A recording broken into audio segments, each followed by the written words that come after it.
Hey guys, it's Ashni from enchantmenot.org, and here's another video tutorial for you. In this tutorial, you're going to learn how to install WordPress using Softaculous. Softaculous is an option found in your cPanel. If you don't find it in your cPanel, then your host hasn't installed it for you.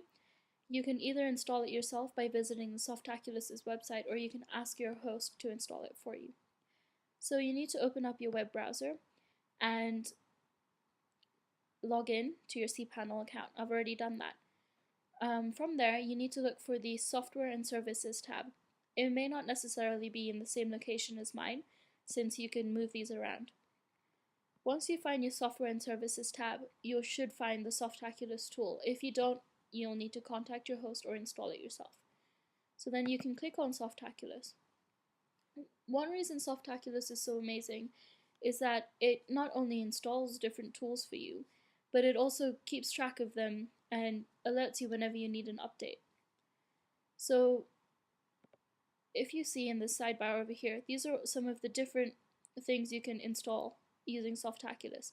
You can install guestbooks, and just by clicking on the arrow, you can see some of the main guestbooks that are installed.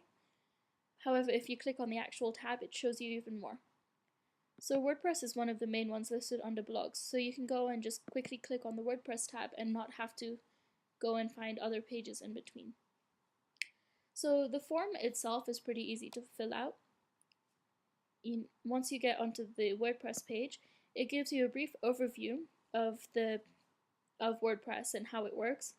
And there are all these other options you can go through, such as features, screenshots, demo. These are offered in all the different programs and scripts which Softaculous installs, as sometimes people like going through and choosing which ones to install before actually installing it. So from this page, you can click on the install option and you're brought to this page over here. Now on this page, you just need to fill out the form and you're ready to go. So the first step is choosing your protocol. Now you can either do HTTP without the www or with the www, and then you can also do HTTPS with or without www. So for now, I'm just going to leave it as without the www with a normal HTTP. If you're a person who has add-on domains, subdomains, or anything else, you'll find them in the choose domain option. On enchantmenot.org, I only have one domain. I haven't added anything else onto this account, so I can leave that. Now in directory, many people seem to get confused with this.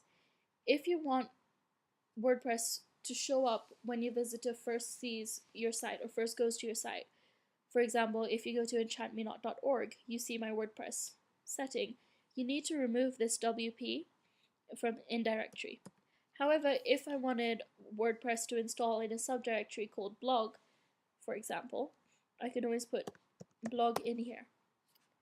Since I've already got other settings on here, I'm just going to call this video testing as the subdirectory where my WordPress will install. After that, the database name you really don't need to change, as you probably will never have to go into the database. And the same thing goes for the database settings. The table prefix doesn't need to be changed. So the rest of these settings you can always change later if you need to from your WordPress dashboard.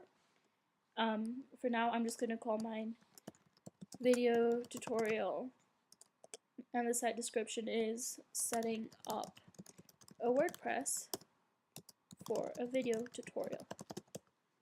Now the admin's name can be admin, the password can just be password, and obviously you need to put in an email address that works. By default, this will go to admin at whatever domain has been chosen at the top, so you need to make sure you change that email setting. This is mainly in case you lose your password or anything, or you just need to reset it. Now, if you're installing WordPress for someone else, you can send the installation information, such as the password, to that person. And you can do that by just filling their email address in here.